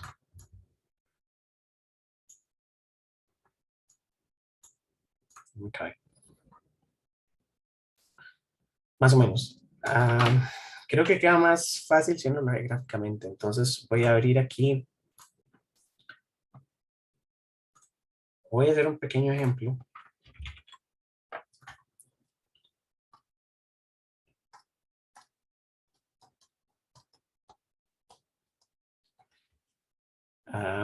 Que es la carga y descarga de un condensador. Si yo tengo un condensador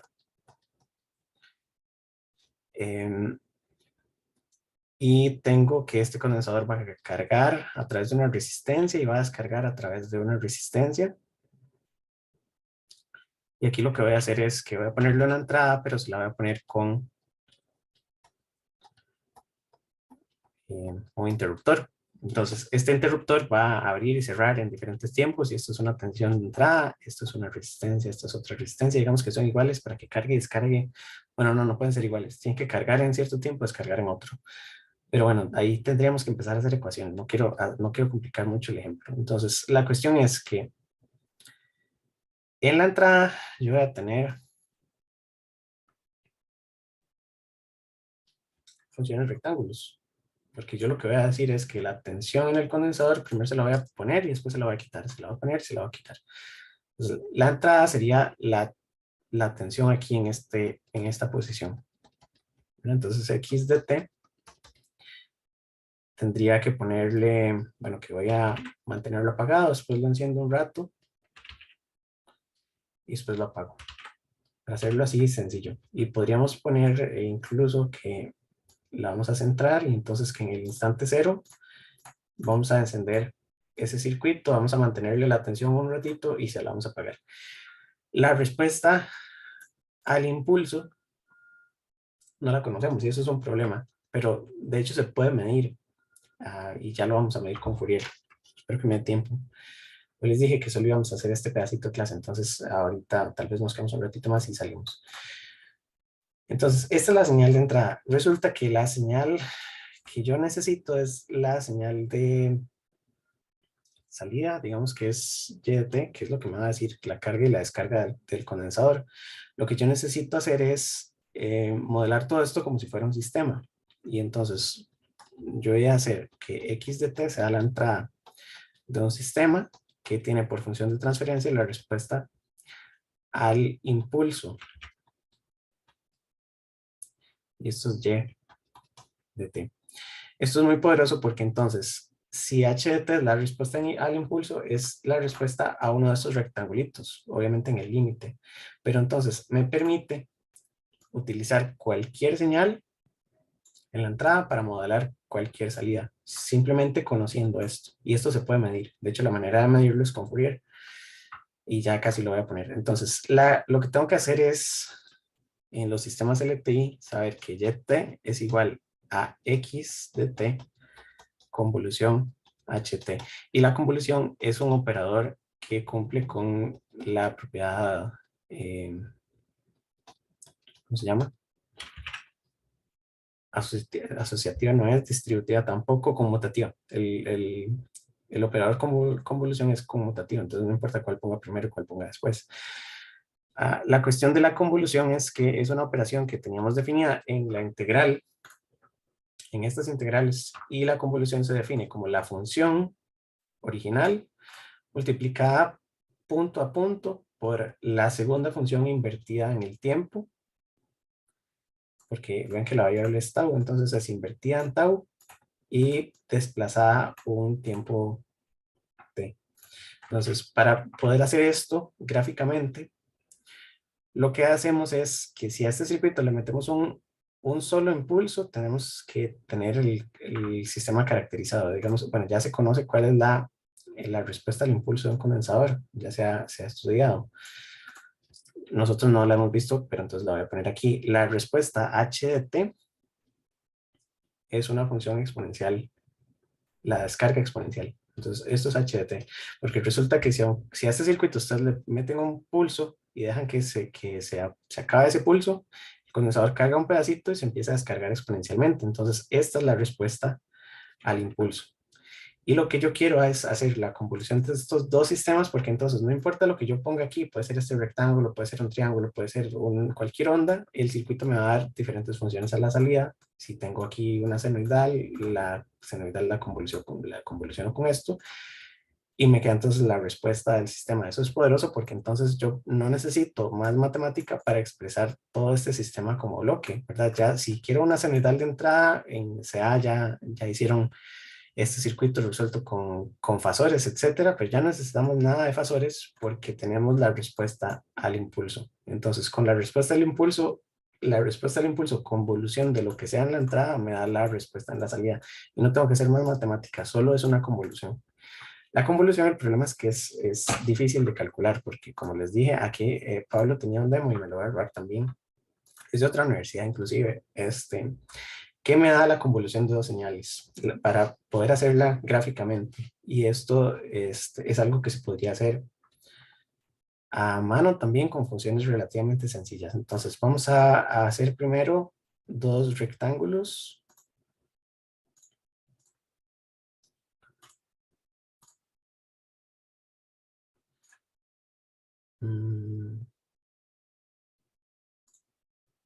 Un rectángulo y un triángulo para que se entienda. Entonces, la función f de t es esta de la entrada, que es un triangulito.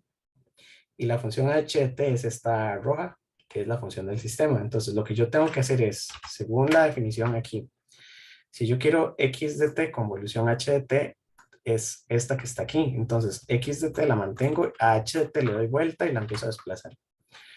Entonces, en esta segunda, lo que se ve es que tengo la misma función triangular, que es la señal de entrada. Está igual, igual, igual. Definida en los mismos instantes de tiempo, ¿verdad? Entonces, esta señal la mantengo fija. Esta de aquí la tengo que invertir temporalmente, entonces vean que antes era de 0 a 1, ahora es de 0 a -1. Entonces le digo vuelta horizontal y la tengo que empezar a correr. Entonces esa la corro con esta perillita. El resultado de esta operación convolución es el área bajo la curva que comparten estas dos funciones, porque es la integral desde menos infinito hasta infinito del producto. Entonces yo tengo que multiplicarlas en cualquier t que yo me dé, y el área compartida bajo la curva, el valor de esa integral en cualquier instante es el valor de la convolución en ese punto. Es una operación complicada, como les digo, pero tienen que tratar de entenderla bien. Entonces, la operación es esta integral. Tengo que tomar la función original, dejarla como está, la función del sistema o la segunda, la que va en segunda posición, La invierto horizontalmente y la desplazo en diferentes tiempos t, porque al final esto va a ser y de t, entonces t le tengo que dar todos los valores de la recta. Bueno, entonces tengo que definir para t igual 0, t igual 1, t igual 2, t igual 3, y tengo que sacar infinitos puntos, ¿verdad? Y tengo que ir calculándola. Entonces, es una integral del producto de dos funciones, y la integral es el área bajo la curva del producto. Entonces, la señal que está aquí en rosado, digamos, esta es la multiplicación de las dos funciones, ¿verdad? Y esa es válida solo en ese pedacito, ¿verdad? Digamos que ya yo estoy hablando aquí en este punto, entonces la multiplicación de dos funciones del rectángulo con el triángulo me da esta que está aquí. Entonces el área bajo la curva es evaluar el área bajo la curva, es hacer la integral desde menos infinito hasta infinito de esta función cruzada, y eso, digamos, en este punto me dio 3. 2.93 es el resultado aquí exacto. Entonces en cada uno de estos puntos tengo que hacer una integral, ¿verdad? Y ya cuando dejan de compartir área común, la convolución da cero. ¿Sí se ven? Entonces, con otras funciones que fueron la de la carga y descarga del condensador, dije que la primera iba a ser un pulso, digamos, de 2 segundos. Y la segunda va a ser, bueno, perdón, la primera es el pulso de 2 segundos. La segunda va a ser la descarga exponencial del condensador. O podríamos definirlo así como él. Entonces, esta descarga, la respuesta que dijimos del impulso de un condensador, la pusimos aquí solo por, por memoria. Digamos que sabemos que este circuito, el condensador, tiene una descarga exponencial, ¿verdad? E a la menos j, perdón, e a la menos t entre tau. Y en realidad es 1 menos e a la menos t entre tau. Entonces, esta descarga es la respuesta, ya la por ahí la tenían derivada en los cursos anteriores. Yo voy a hacer la convolución, y entonces la convolución con la entrada me va a dar la carga y la descarga. Esto es maravilloso, porque entonces aquí no tengo área compartida, pero aquí en este punto comparto un pedacito de área. Conforme esto empieza a entrar, empiezo a compartir más área, más área, más área, más área, ¿verdad? Pero cada vez aumenta a una tasa menor, ¿verdad? Entonces, esto cuando ya está todo lleno, me dio el máximo. Y esta es la carga de ese condensador. Y la descarga, entonces, sería cuando esto empieza a salir, porque empiezan a compartir menos área, hasta que en un punto infinito ya no comparten área en común, ¿verdad? Obviamente, por eso es que se dice que la descarga nunca llega hasta cero, porque siempre hay un pedacito aquí que sobra. Y aquí en la entrada también, cuando llegamos a cargar, le falta una esquinita, que es toda el área que dejamos por fuera en la convolución. Entonces, un condensador nunca carga hasta el 100 y nunca descarga hasta el cero. Siempre le va a faltar una esquinita. Pero la operación de convolución la estamos usando para entonces calcular la respuesta del circuito RC de carga y descarga. Así la ven, ¿verdad? Entonces, la entrada es el rectángulo que me produce rectángulos de V, ¿verdad? Que dijimos que V puede ser un voltio. Y aquí lo que tenemos es la respuesta del circuito, que es una descarga RC. Y la convolución de esas dos señales me da entonces, y esta la voy a copiar, me da algo como esto.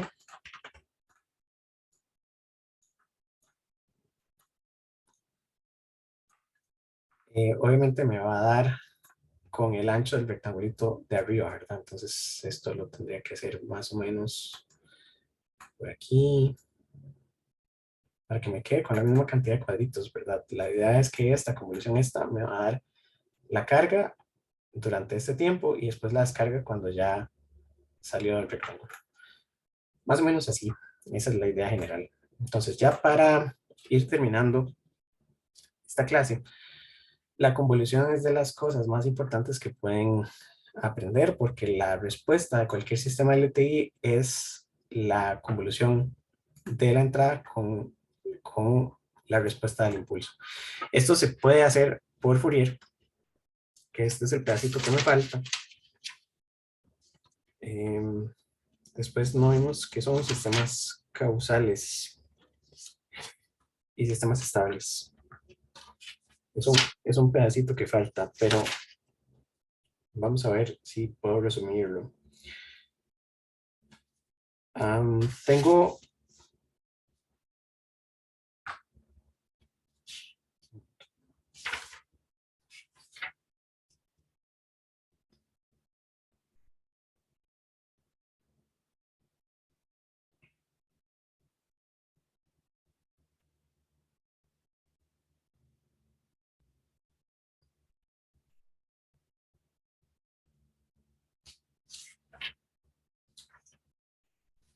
Sí, nosotros sabemos que en Fourier, si yo le calculo la transformada de Fourier a esto,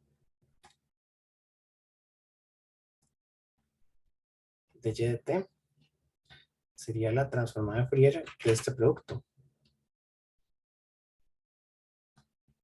Perdón, no es un producto, es una convolución. O viceversa, ¿verdad? Porque dijimos que era un operador eh, conmutativo. Y entonces esto va a ser x de j omega por h mayúscula de j omega. Y esto me va a dar y de j omega. Esto es importante. Si yo saco la transformada, lo que estoy haciendo es calculando los espectros de Fourier de cada una de las señales. Entonces resulta que si yo tengo un sistema, cualquier sistema, y yo desconozco lo que hay adentro, yo puedo aplicarle una entrada. Entonces yo puedo aplicarle una entrada conocida y una salida la puedo medir con un analizador de espectros. Entonces, esta es medible y esta es medible con el analizador de espectros.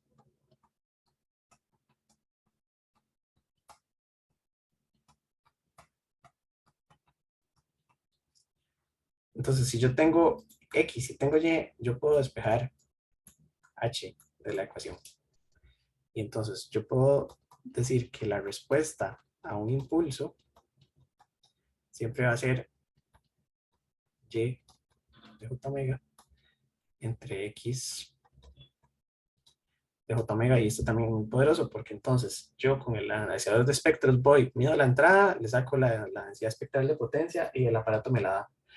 Y puedo tomar otro canal, ¿verdad? Y medir o guardar esa medición, la guardo ahí en algún script, en un array de datos y luego mido la salida. Y entonces mido la salida, la tengo ahí guardada. Yo hago la división de esos dos espectros y el resultado es la respuesta al impulso. Entonces puedo caracterizar cualquier sistema midiéndolo y después puedo cambiar X a cualquier señal que se me antoje y matemáticamente puedo calcular eh, con la convolución, la operación de convolución, cuál es la respuesta de ese sistema a cualquier función que se me ocurra. Entonces esto es muy poderoso porque me permite medir estas respuestas.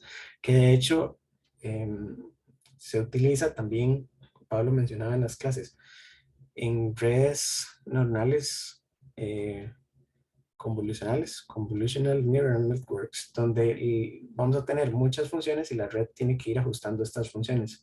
Pero conociendo bien estas funciones, puedo aplicar cualquier entrada y obtengo una salida que siempre es la misma, porque los sistemas son LTI. Entonces eso es muy importante. El último pedacito que me falta es la limitación de las transformadas de Fourier, porque esto lo puedo hacer siempre y cuando se cumplan las condiciones de Dirichlet. Y lo que quiere decir es que las transformadas de x de t y de h de t y de y de t tienen que existir. Y hay funciones que no son transformables, ¿verdad? Con Fourier. Entonces, las limitaciones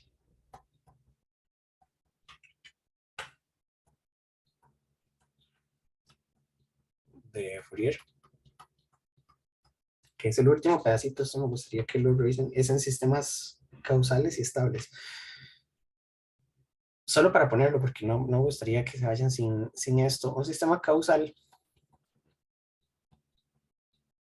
es aquel en el que tiene salida solo después de que haya ocurrido un evento en la entrada.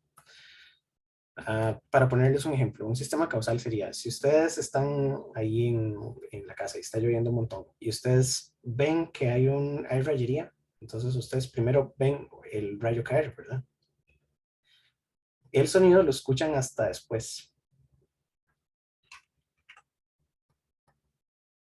Y el sonido, entonces, la luz llega primero y después llega el sonido. Entonces, bueno, en este caso, el evento que dispara las dos cosas es el rayo. Entonces, obviamente, el rayo cae primero. Ustedes ven la luz que se ve casi inmediatamente pero sigue siendo un evento causal, porque ustedes no pueden ver la luz sin que haya caído el rayo. Y en tercer lugar, escuchan el sonido. Entonces, el sonido es una respuesta causal al rayo. Ustedes no pueden escuchar el rayo primero y después lo ven caer. Eso no pasa, ¿verdad? Entonces, ese es un ejemplo de sistemas causales.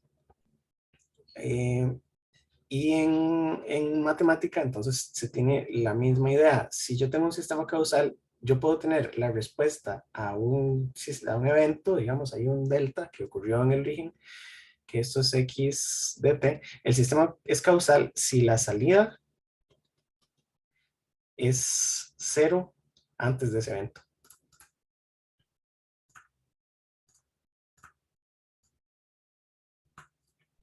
Y entonces la salida necesariamente tiene que ser cero aquí. Sí o sí. Después puede pasar lo que sea. Y entonces aquí ustedes pueden tener lo que sea. Pero el sistema es causal si se cumple que y de t es igual a y de t por el escalón unitario, centrado en cero. ¿Verdad? Entonces, a partir de el evento ya tenemos respuesta, pero antes no. Y entonces esa es una de las condiciones. Esto implica que la transformada de Fourier de estas funciones, esta función no es par, ¿verdad? No tiene simetría par y tampoco es impar. No tiene simetría impar. Simetría par era como el coseno, ¿verdad? Que es igual a la derecha y la izquierda. Porque sería que x de t sea igual a x de menos t. Esta no es cierto. Y tampoco es impar en el sentido de x de t debería ser igual a menos x de menos t. Pero entonces no tiene ninguna de las dos simetrías. Si tenía simetría par, significaba que todos los coeficientes de la transformada iban a ser reales. Si tenía simetría impar, todos los coeficientes iban a ser imaginarios. Entonces, una implicación es que la respuesta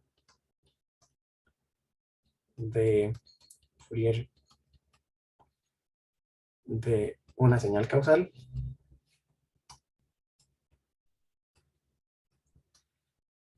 tiene una transformada compleja. Es decir, con parte real y parte imaginaria. No hay forma de evitar eso.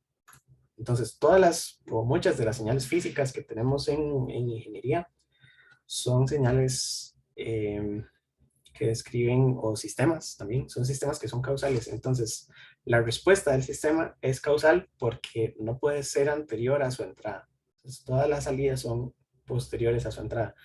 Y eso hace que las transformadas de Fourier sean funciones complejas, con coeficientes complejos de parte real y parte imaginaria. Y la otra limitación es que en sistemas estables, ya antes de irnos por hoy, eh,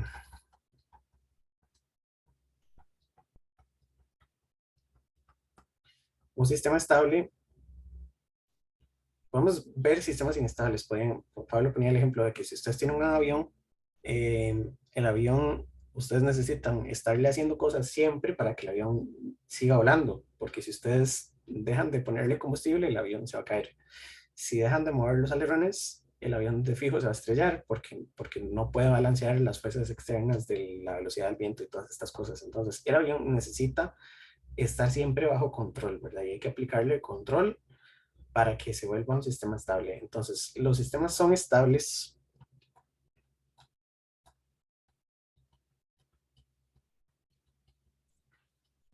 si para una entrada acotada,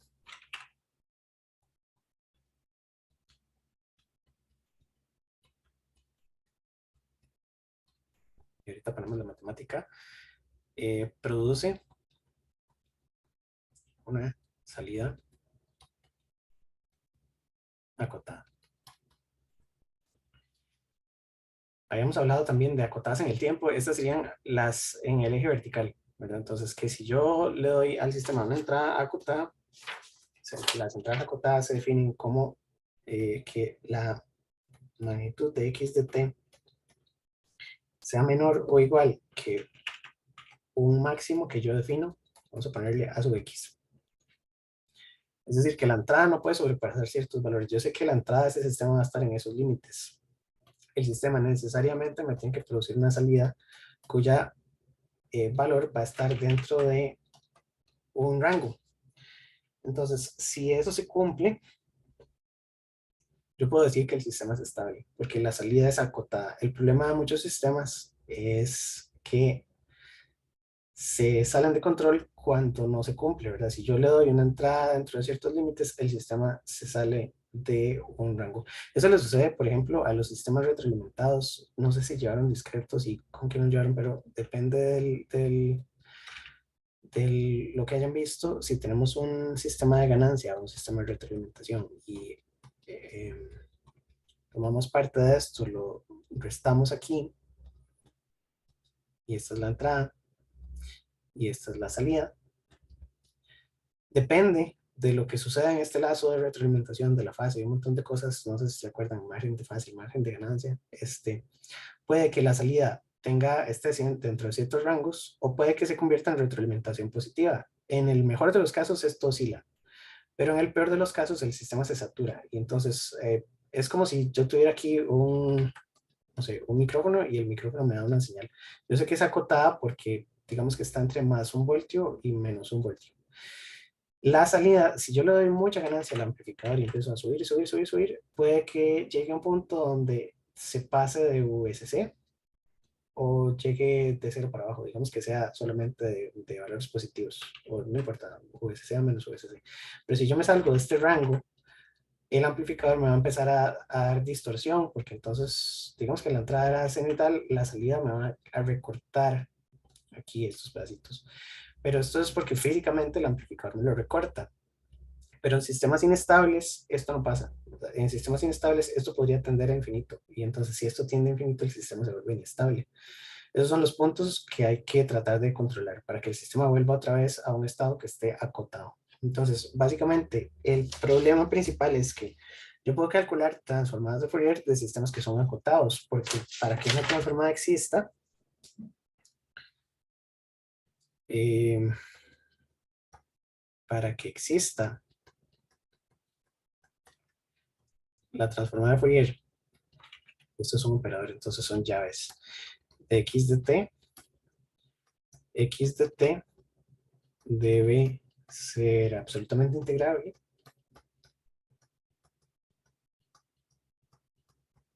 y por lo tanto acotada. Y por lo tanto, bueno, y de t también.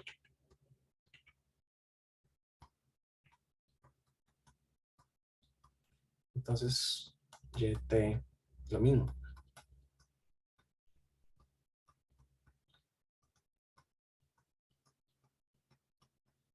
Y entonces esto me permite escribir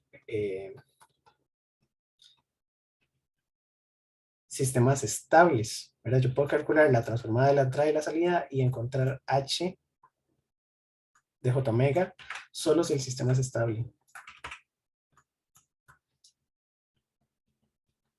Eso se puede calcular solo si el sistema es estable. Entonces, el problema es que Fourier funciona muy bien, lo podemos usar para un montón de cosas, pero solo funciona en sistemas estables. En sistemas inestables no funciona porque no existen las transformadas de Fourier. Entonces, tiene que haber una transformada, que sería la transformada de Laplace. No sé cómo dibujar esta L, es una L cursiva. Yo me quedé en la escuela, no sé cómo escribir en cursiva. Creo que la ponemos así, como un palito. Y entonces la transformada de Laplace de diferentes cosas en el tiempo sí existe para sistemas inestables.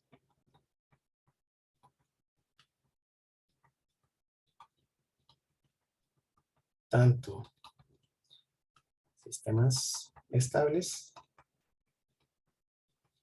como inestables. Ese es el resumen y esa es la limitación principal que tiene Fourier. Pero en realidad, de todo lo que hemos visto, es una